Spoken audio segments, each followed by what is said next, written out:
प्रधानमंत्री नरेंद्र मोदी भोपाल पहुंचे। अहिल्याबाई होलकर के नाम पर वुमेन एम्पावरमेंट के कार्यक्रम में उन्होंने शिरकत की। लेकिन एक नहीं, दो नहीं, बल्कि कई वजहों से पीएम मोदी का यह दौरा विवादों से घिर गया। पहली वजह, 30,000 महिलाओं को सभा में सिंदूरी कलर की साड़ी पहनकर आने के लिए कहा गया। दूसरी वजह, सभा स्थल तक कई किलोमीटर के रास्ते पर कर्नल सोफिया कुरैशी और विंग कमांडर व्योमिका सिंह के कटआउट्स लगाए गए। और तीसरा विवाद, मंच पर प्रधानमंत्री मोदी के साथ बैठने वालों के नामों की कटौती की गई। 24 में से सिर्फ 16 नेताओं को मंच साझा करने की इजाजत मिली। घर घर सिंदूर पर यू टर्न लेकर पहले ही विवाद का सामना कर रही बीजेपी क्या कर रही है, आइए इसे समझते हैं।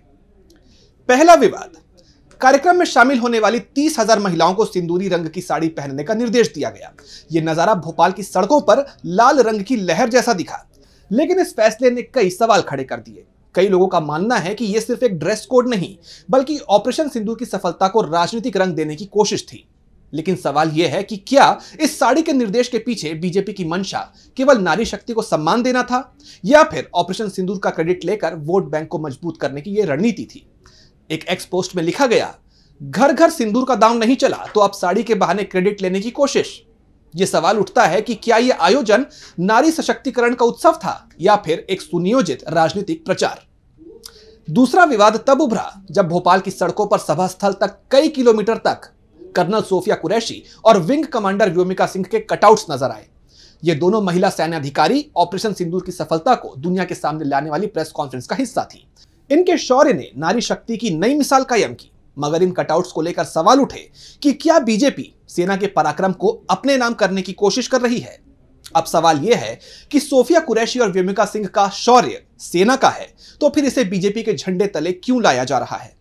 यह सवाल जायज है कि क्या इन वीरांगनाओं की तस्वीरों का इस्तेमाल सिर्फ प्रेरणा के लिए था, या फिर इसका मकसद बीजेपी की छवि को चमकाना था। आइए तीसरे विवाद के बारे में भी बात कर लेते हैं। पीएम मोदी के भोपाल दौरे से पहले शुरुआती सूची में 24 नेताओं के नाम थे जो पीएम के साथ मंच साझा करते, लेकिन आखिर में सिर्फ 16 को ही मंच पर जगह मिली। सवाल उठा कि आखिर क्यों पार्टी अपने ही नेताओं को छोटा महसूस करवा रही है। क्या यह कटौती आंतरिक गुटबाजी का कोई नतीजा थी, या फिर मंच को चुनिंदा चेहरों तक सीमित रखने की रणनीति। इस फैसले ने न केवल कार्यकर्ताओं बल्कि आम लोगों में भी चर्चा छेड़ दी। कुछ का मानना था कि यह बीजेपी की रणनीति थी, ताकि मंच पर सिर्फ वही चेहरे दिखें जो पार्टी की मौजूदा लाइन के साथ पूरी तरह से फिट हों।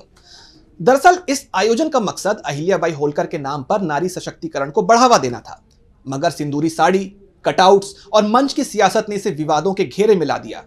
एक तरफ बीजेपी इसे ऑपरेशन सिंदूर की सफलता और नारी शक्ति का उत्सव बता रही है, वहीं विपक्ष और सोशल मीडिया पर कई लोग इसे सियासी ड्रामा करार दे रहे हैं।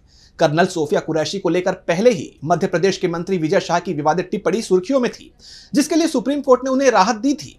इस दौरे पर भी उम्मीद थी कि पीएम मोदी इस मुद्दे पर कुछ बोलेंगे, लेकिन ऐसा नहीं हुआ और ये चुप्पी भी विवाद का एक हिस्सा बन गई।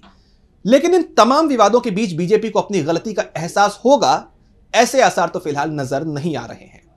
तो फिलहाल इस रिपोर्ट पे बस इतना ही। इसी तरह की तमाम रिपोर्ट्स के लिए देखते रहिए डीबी लाइव। नमस्कार।